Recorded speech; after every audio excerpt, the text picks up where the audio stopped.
요즘 축구 열기가 또 대단합니다. 왜냐하면 2024년 아시안컵 때문이죠. 참 자랑스러운 것은 아시아의 20개 이상의 여러 나라들이 저마다 경쟁을 하는데, 인구로 말할 것 같으면 세계 최대 국가인 중국, 인디아도 일찌감치 중도 하차했고, 한국은 아직도 이 아시안컵에서는 한 번도 우승한 적이 없습니다마는 4차례나 우승을 했고, 이번 대회 강력한 우승 후보였던 일본도 중동의 벽을 넘지 못하고 중간에서 하차를 했습니다. 한국팀은 거의 질 뻔하다가 후반 종료 몇 분을 남겨둔 시점에서, 그것도 추가 시간 동안에 극적인 동점골을 터뜨려서 간신히 연장으로 가가지고 거기서 짜릿한 역전승을 여러 차례 지금 거두고 있습니다. 사우디와의 16강전이 그랬고, 엊그제 호주와의 8강전도 그랬습니다. 해외에서는 한국팀을 이렇게 평가합니다. 전반에는 잘 안 풀리다가도 후반으로 갈수록, 연장으로 갈수록 더 경기력이 살아나는 팀이다. 후반으로 갈수록 다른 팀들은 체력이 떨어져서 헉헉대는데, 오히려 한국 선수들은 더 아주 호흡이 척척 맞으니까. 그리고 거기다가 승부차기로 가면은 한국팀이 100% 우승한다. 좀비 축구라는 그런 별명까지 붙었습니다. 여러분, 영화나 이 게임에서 좀비 총으로 쏘면 쓰러지죠. 그래서 죽었구나 싶은데 또 슥 일어나가지고 또 달겨들죠. 그래서 아주 참 특별한 팀이다. 이번에 우승 후보로까지 그렇게 한국팀이 주목을 받고 있는데, 이번에 우승하면 아마 60 몇 년 만에 처음으로 우승한다는 것 같습니다. 내일 모레 요르단과의 준결승전이 기대가 됩니다.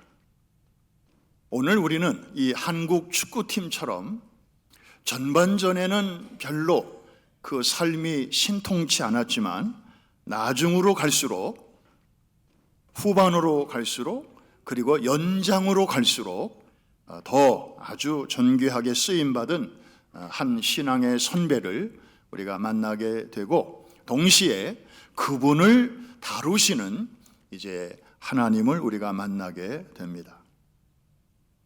오늘 본문은 정말 중요합니다. 우리에게 꼭 필요한 내용이고요. 왜냐하면 우리도 신앙생활을 하다 보면 좀 이렇게 move forward, 앞으로 좀 나가고 싶은데 잘 안 될 때가 많죠.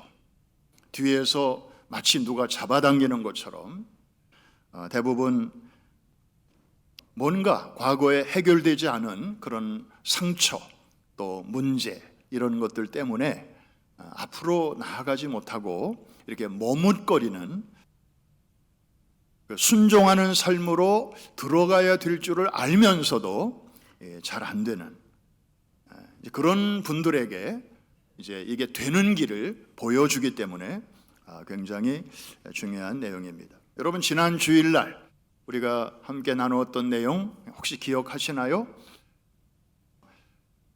하나님께서 모세에게 처음으로 1대1로 만나주시는 장면이었습니다. 불이 붙었지만 타지 않는 나무, 그 가운데 하나님께서 이제 나타나시고 나는 이런 자다 하고 소개를 해주셨습니다. 여러분, 불이 붙었는데 그냥 자연적인 불 같으면 시간이 지나면 나무가 타면서 불꽃이 서서히 이제 작아져야죠. 나중에는 꺼져야죠. 이게 우리가 알고 있는 상식적인 불인데, 1시간 전이나 지금이나 불은 여전히 사이즈가 똑같고 나무는 여전히 그냥 그대로 있고, 모세가 아주 얼마나 신기하게 느꼈겠습니까? 뭘 말씀하시려고 하는 거였죠?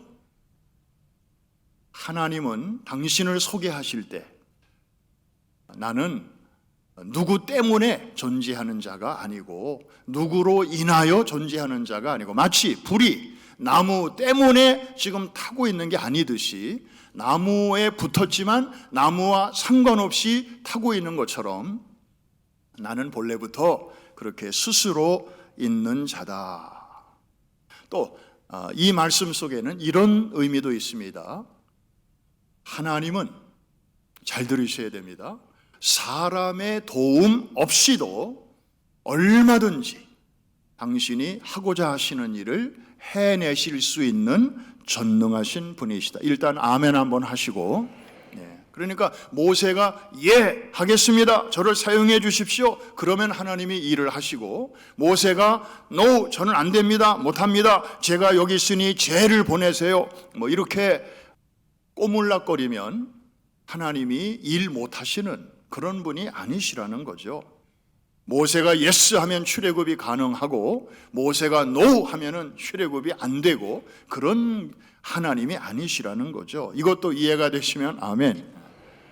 이게 타지 않는 불꽃 가운데서 나타나신 하나님께서 나는 이런 자다 말씀하시는 겁니다. 자, 그런데 이제 때가 되었습니다. 하나님께서 이스라엘 백성들의 고통을 분명히 보았고 그 울부짖음을 들으셨고 그들의 근심과 슬픔을 아셨습니다. 우리가 출애굽기를 이해하려면 7개의 동사만 잘 이해하면 된다, 그런 말씀을 첫 시간부터 드렸는데 한번 복습 삼아 따라해 주시기 바랍니다. 보고, 듣고, 알고. 하나님은 하나님의 보좌에서 그냥 멀리서 이렇게 지켜보시는 분이 아니고 여러분의 고통을 보고 계시고 여러분이 울부짖는 기도 소리를 듣고 계시고, 할렐루야. 그리고 여러분의 한숨과 탄식과 또 슬픔, 물론 기쁨도 다 알고 계시는 분이시죠. 그 하나님께서 이제 모세에게 나타나셔서 이렇게 말씀하십니다. 이제 내가 내려가서 저들을 애굽인의 손에서 건져내고 그리고 그들을 그 땅에서 인도하여 약속의 땅, 젖과 꿀이 흐르는 땅에 데려가려 하노라. 자, 하나님의 4가지의 그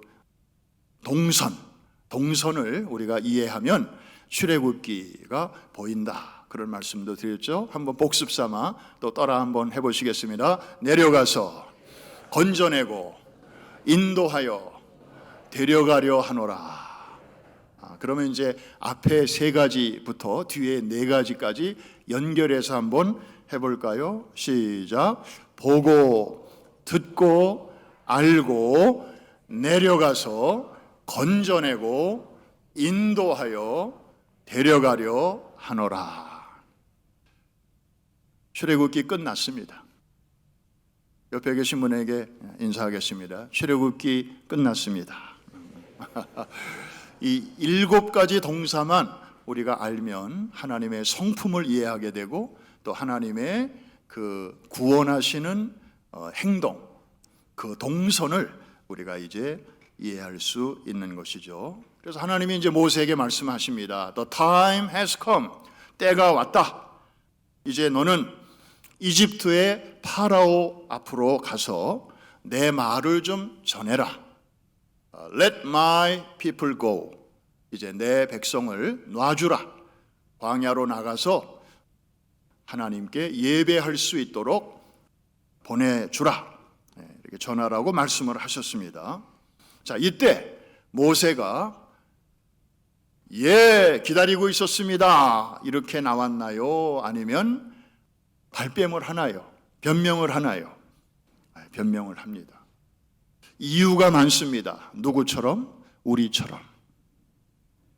3가지 이유를 이 짧은 시간에 갖다 댑니다. 첫 번째 이유가 애굽 사람 때문에 저는 못 가요. 무슨 얘기입니까? 40년 전에 무슨 일이 있었습니까? 사람 죽였거든요, 모세가. 그때 수배됐거든요. 아유, 오래전 일인데도 모세의 마음속에는 그 상처가, 그 기억이 여전히 영향을 미치고 있었던 거예요. 제가 이집트 땅에 가면은 사람들이 저를 알아보고 당장 붙잡아 감옥에 넣고 그리고 죽일 것입니다.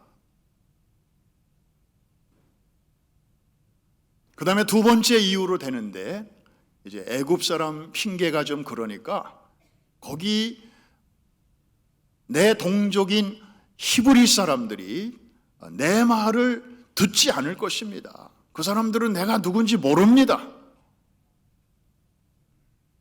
하나님이 보내셨다고 내가 아무리 얘기한들 그들이 내 말을 믿겠습니까?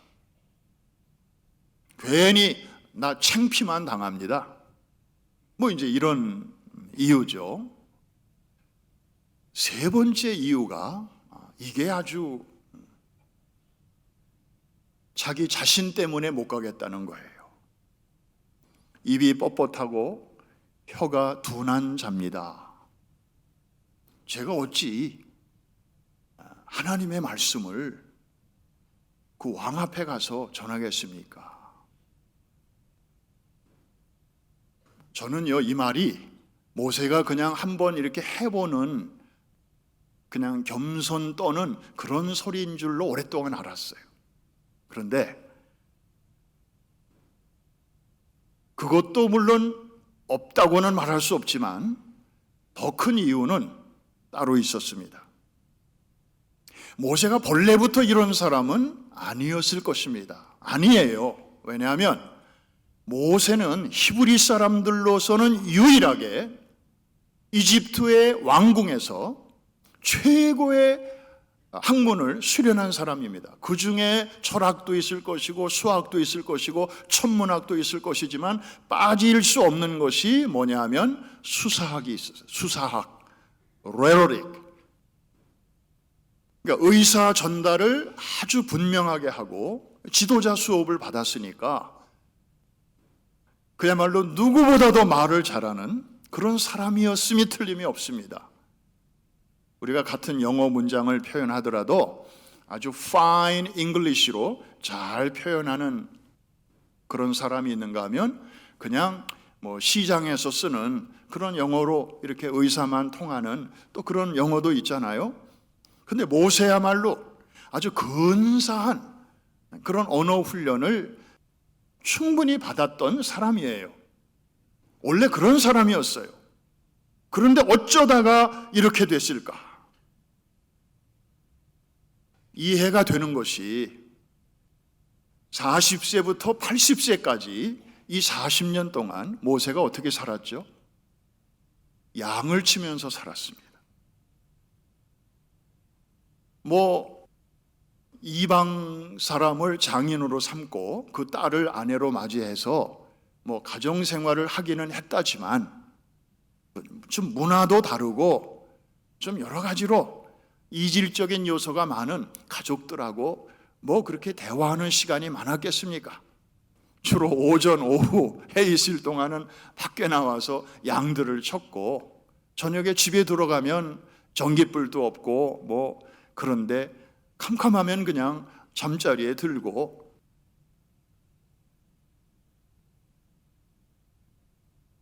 그렇게 40년을 살다 보니 뭐 대화할 상대도 별로 없고 참 가슴 아픈 이야기가 아닐 수 없습니다. 여러분 이민 온 우리도 마찬가지 아닙니까? 저는요 미국에 처음에 이렇게 입국할 때 기대가 있었어요. 제가 우리 한국 사람들은 중학교 때부터 영어를 배우잖아요. 그리고 저는 영문학을 전공했거든요. 그래서 미국 JFK 공항에 발을 딱 내딛는 순간 기다렸다는 듯이 내 속에 있던 영어가 술술술술술술술 강물처럼 잘 나올 줄 알았어요. 그런데 그게 아니라고 하는 것을 깨닫는 데는 시간이 그렇게 오래 걸리지 않았어요. 마치 피아노 한 대를, 그랜드 피아노 한 대를 집에 오늘 들여놨다고 해서 온 식구가 그날부터 피아니스트가 되나요?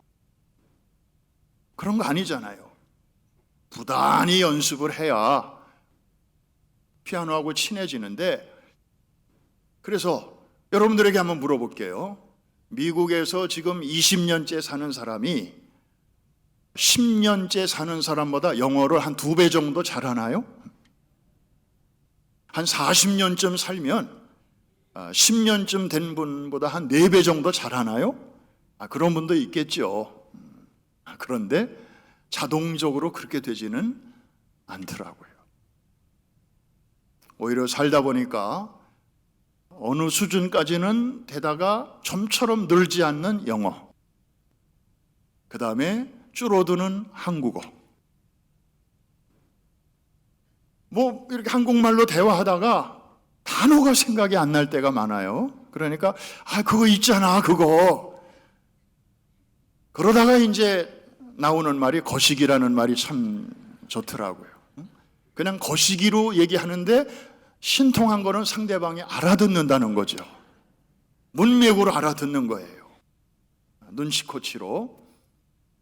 그런데 이제 생각하는 거죠. 아니, 그 쉬운 단어가 왜 이렇게 생각이 안 날까? 안 쓰니까. 자주 안 쓰니까. 게다가 끼어드는 스페니쉬까지. 그러니까 이게 잡탕밥이 돼가지고 그냥 어느 것 하나 제대로 되는 게 없는. 저는 그래서 모세가 이해가 됐어요. 본래부터 입이 뻣뻣하고 어눌한 자는 아니었을 텐데 40년이라는 세월을 말 못하는 짐승들하고 오전 오후 하루의 대부분을 같이 보내고 뭐 그러면서 그렇게 살다 보니 충분히 그럴 수 있다. 모세는 한때 잘 나가던 성공자였습니다. 40세 때 뜻하지 않은 사고를 쳐가지고 사람을 죽이고 암매장을 하고 그리고 왕자의 신분에서 하루아침에 도망자요, 수배자요, 범죄자 신분으로 추락했습니다. 지금 그가 가진 것이라고는 오직 하나밖에 없습니다. 지팡이 하나. 사실 이 지팡이는 모세의 분신이나 마찬가지였습니다.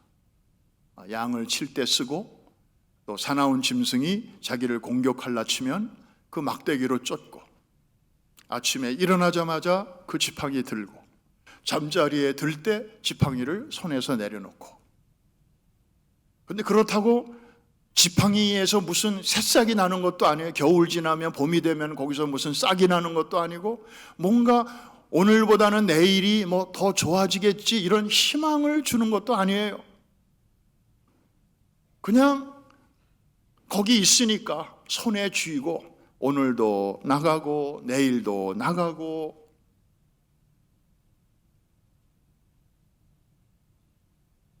모세가 40년 동안에 겪었을 외로움, 슬픔, 절망이 아로 새겨진 유일한 물건, 이것이 바로 모세의 지팡이였습니다. 한때는 누가 시키지 않아도 이렇게 나대던 사람 아니었습니까?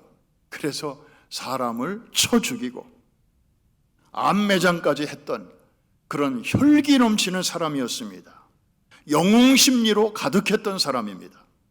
그런데 지금은 완전히 자존감이 낮아졌습니다. 내가 뭐라고? 내가 누구간데? 나 같은 게 뭘? 이런 모세에게 하나님의 설득이 시작이 됩니다. 2가지 이적을 보여주십니다. 첫 번째가 지팡이가 뭐로 변하죠? 뱀으로 변합니다. 그 말씀 한번 직접 우리가 확인해 보겠습니다. 2절부터 4절까지인데 우리 같이 한번 읽습니다. 시작. 여호와께서 그에게 이르시되 내 손에 있는 것이 무엇이냐? 그가 이르되 지팡이이니이다. 여호와께서 이르시되 그것을 땅에 던지라 하시매 곧 땅에 던지니 그것이 뱀이 된지라. 모세가 뱀 앞에서 피하매 여호와께서 모세에게 이르시되 내 손을 내밀어 그 꼬리를 잡으라. 그가 손을 내밀어 그것을 잡으니 그의 손에서 지팡이가 된지라. 지팡이가 뱀이 되었다. 생물이 없는 막대기가 꿈틀대는 생물이 되었다. 이거야말로 무에서 유를 창조하시는 사건이죠. 한마디로 말해서 이 사건은 하나님이 어떤 분이신가를 드러내주는 그런 표적이었습니다. 다시 말하면 전능하신 하나님이심을, 이 머뭇머뭇거리는, 선뜻 예스를 하지 못하는, 선뜻 순종하지 못하는, 선뜻 move forward, 앞으로 나아가지 못하고 있는 모세에게 보여주신 것이죠.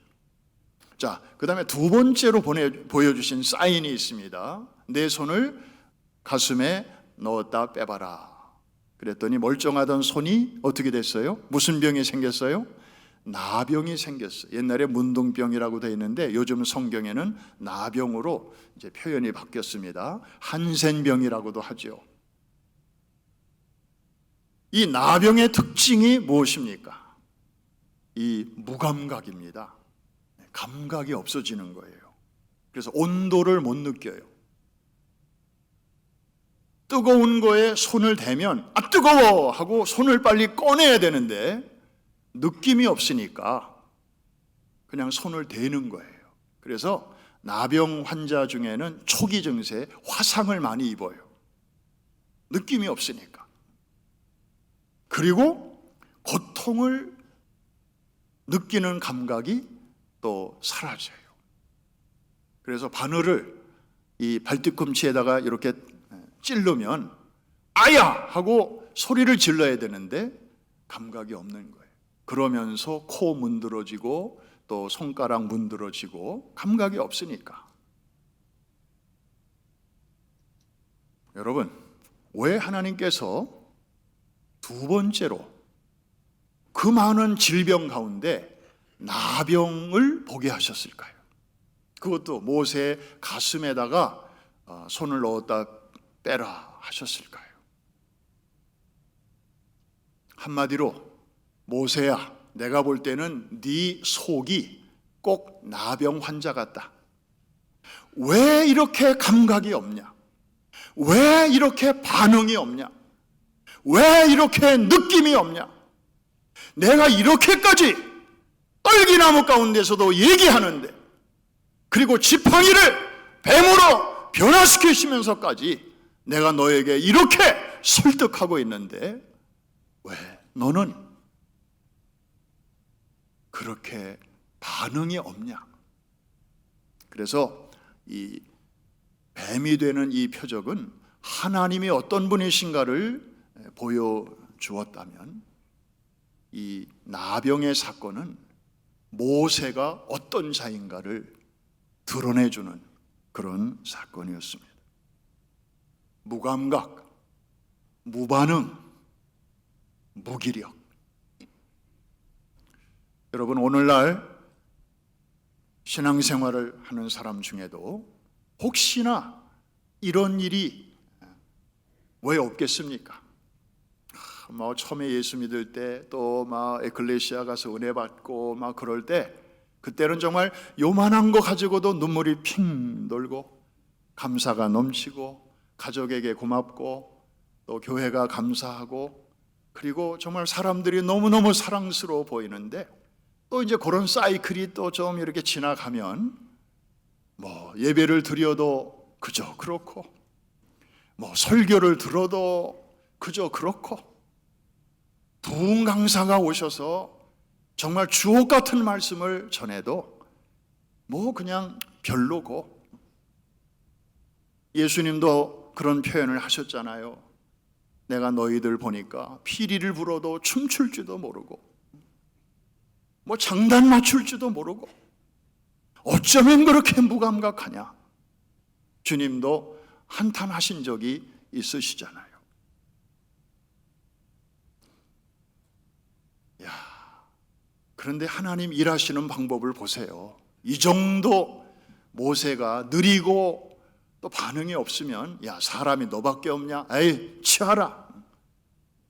내가 딴 사람한테 가련다.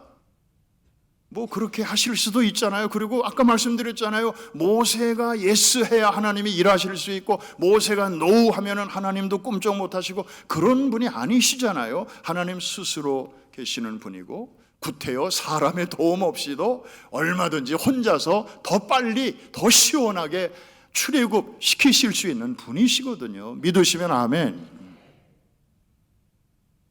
그런데도 모세를 설득을 하시는 거예요.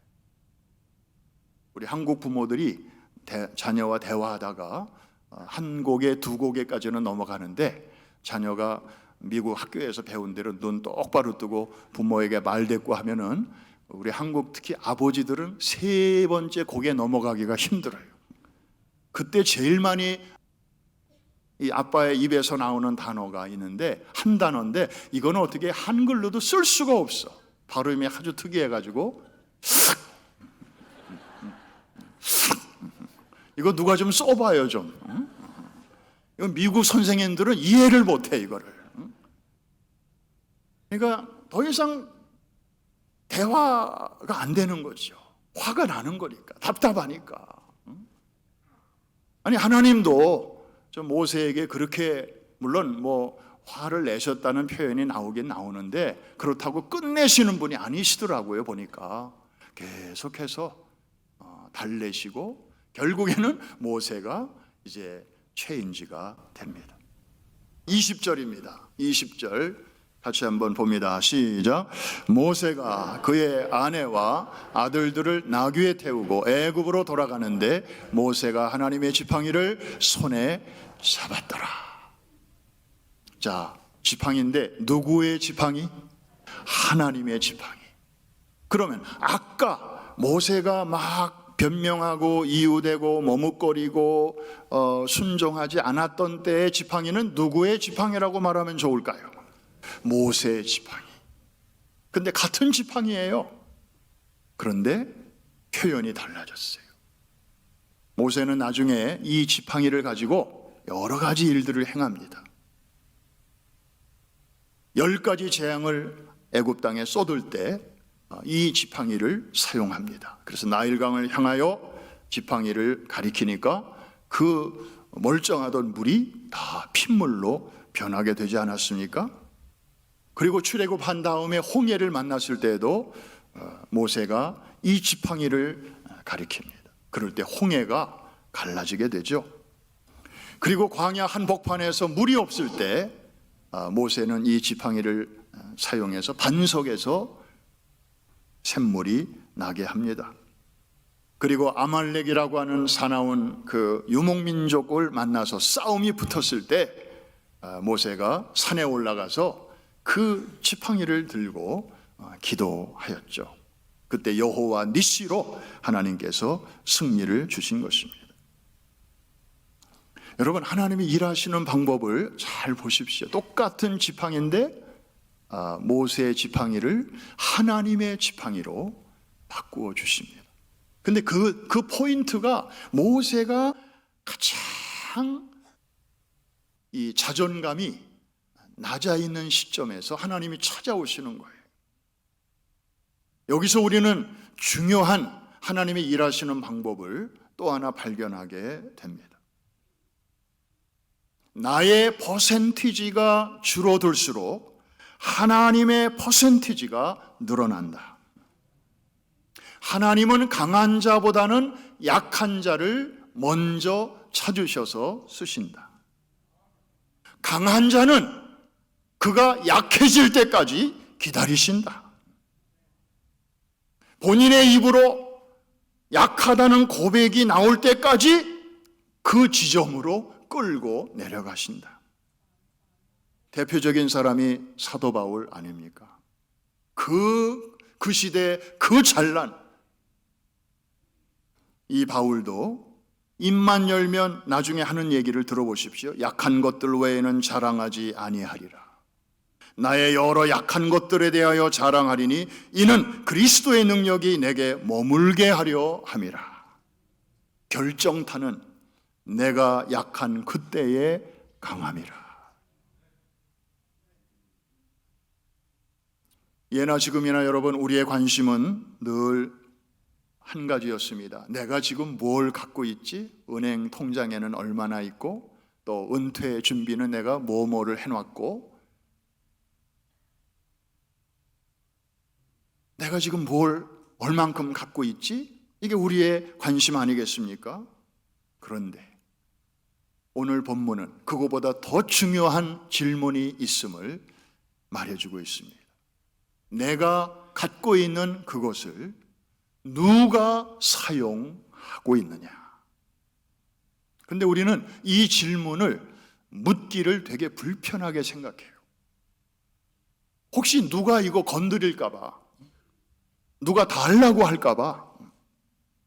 그래서 가급적이면 그런 쪽은 잘 생각을 안 하려고 그래요. 그래서 모세의 지팡이 수준에서 그냥 살아가는 거예요. 사실 하나님의 지팡이가 되면 퀄리티가 달라지고 내용이 달라지고 삶의 품격이 달라지고, 그리고 그 정말 삶의 그 차원이 달라지는데, 우리는 그냥 모세의 지팡이 수준에서 살아갈 때가 많습니다. 이 얘기 하나 하고 오늘 마치겠습니다. 워낙 유명한 예화이기 때문에 아마 전에 한두 번씩은 들으셨을 텐데, 그냥 오늘 이 설교의 흐름에 맞는 이야기니까 한 번 더 듣는다 생각하시고 들으시면 되겠습니다. 아주 오래전 일입니다. 100년도 더 전에 영국의 런던에 가면 템즈강이 흐르고 그 위에 런던 브리지가 유명하죠. 어느 추운 겨울날 한 노인이 이제 구걸을 하고 있었습니다. 그런데 그냥 구걸을 하면 사람들이 주목을 안 하니까 어디서 낡은 바이올린 한 대를 구해가지고 그 서투른 솜씨로 이제 소리를 내면서 그 동량을 이렇게 구걸하고 있었는데, 사람들이 별로 관심을 안 가지는 거예요. 날은 춥죠. 그냥 총총걸음으로 다 지나가고, 몇 시간이 지나가는데도 노인의 모자에는 그냥 동전 몇 푼 정도밖에는 없었습니다. 그러다가 어떤 중년 신사가 지나가다가 걸음을 멈추더니 노인에게 말합니다. 어르신, 제가 바이올린을 조금 켤 줄 아는데 저한테 좀 잠깐 주시겠습니까?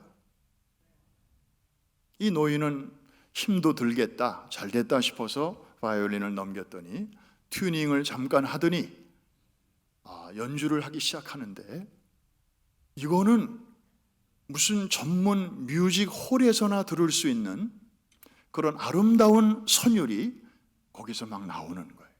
그러니까 지나가던 사람들이 걸음을 멈추고 모여들기 시작합니다. 심지어 지나갔던 사람들도 저게 무슨 일이지 하고 되돌아오기도 합니다. 이내 런던 브리지가 그냥 인산인해를 이루게 된 거예요. 두 곡을 연주한 후에 이제 모자를 돌렸습니다. 그랬더니 사람들이 좋은 음악을 들어서 그런지 마음이 이렇게 윤택해져서, 전에는 그냥 동전만 낼 사람들도 이제는 지폐까지 막 이렇게, 그래서 모자가 수북하게 됐어요. 노인의 얼굴에는 모처럼 행복한 미소가 흐르게 되었습니다. 이 중년 신사도 웃으면서 조용히 이제 사라졌는데, 그때 모여있던 사람 중에 한 사람이 소리를 칩니다. 여러분, 저 양반은 말이죠, 파가니니예요. 파가니니. 제가 저 사람 사진 봤어요. 이탈리아의 그 바이올린의 거장 파가니니였습니다. 바이올린의 마술사라는 별명까지 갖고 있는 사람이었어요. 이 사람이 영국에 여행 왔다가 템즈강을 산책하는 중에 이 거지 노인을 발견하고 이렇게 일어났던 일이었습니다. 여러분, 우리 인생도 이 바이올린과 마찬가지 아닐까요? 누구의 손에서 연주되느냐에 따라서 나오는 음악이 달라집니다. 이 가련한 노인은 정말 먹고 살기 위해서 온 힘을 다해서 열심히 성실하게 그야말로 어제도 나왔고 오늘도 나와서 열심히 했을 것입니다. 그러나 삶의 내용은 빈곤하기 짝이 없었습니다. 사람들에게 미치는 선한 영향력 거의 없었습니다. 본인은 열심히 살았지만, 그러나 마스터, 정말 대가의 손에 똑같은 그 싸구려 바이올린이 넘겨졌을 때 거기서 나오는 음악은 지나가던 사람도 멈추게 할 만큼 그렇게 감동을 주었던 것입니다. 여러분, 악기를 탓하지 마시기 바랍니다. 아유, 나는 흙수저는 아니지만 내 친구들은 말이야 좋은 부모 만나서 유산도 막 받아가지고 그냥 떵떵거리고 뭐 여행 다니면서 뭐 이렇게 살고 있는데 나는 뭐 흙수저는 아니지만 동수저야. 나는 동수저. 그래서 나는 안 돼. 뭐 좀 자본이 있어야 좀 뭐 이렇게 투자도 하고 돈이 돈을 끌어모은다고 그럴 텐데 나는 그게 안 돼. 여러분, 그런 거 아니라니까요. 싸구려 악기라도 대가의 손에 맡겨지면 거기서 놀라운 음악이 나오는 것처럼, 사랑하는 성도 여러분, 오늘 주님은 여러분의 삶을 연주하기를 원하십니다. 다시 한번 할게요. 주님은 여러분의 나이와 상관없이 여러분의 남은 삶을 연주하기를 원하십니다. 주님은 여러분을 사용하시기를 원하십니다. 여러분, 그 다리 위의 노인처럼 주님이 좀 사용하시겠다고 하면 여러분의 인생을 그분에게 한번 맡겨 보시지 않겠습니까? 아니에요. 이건 제 거예요. 뭐 제가 연주할 거예요. 뭐 제가 이걸 누구한테 맡기겠습니까? 그러니까 우리 앞에는 두 가지 옵션이 있는 거예요. 내가 주인이 돼서 앞으로도 그렇게 살아갈 것인지, 아니면 이제부터라도 정말 마스터 중에 마스터이신 우리 주님께 내 인생이라는 악기를 맡겨드려서 그분이 마음껏 연주하시도록 내어드릴 것인지. 여러분, 둘 중에 하나입니다. 오늘 주님 안에서 여러분의 결단이 중요합니다. 모세의 지팡이가 하나님의 지팡이로 그렇게 넘어갈 것인지, 아니면 그냥 모세의 지팡이로 계속해서 남은 시간도 채워가도록 내버려 둘 것인지, 바로 이 결정입니다. 오늘 성찬이 있습니다. 성찬은 나를 위하여 전부를 내어놓으신 우리 주님을 생각하고, 그리고 그 은혜를 감사하면서 정말 내 인생은 이제 주님의 것입니다. 주님이 나를 위하여 전부를 주셨듯이 이제 내 인생도 주님의 손에 맡겨 드립니다. 나를 연주해 주십시오.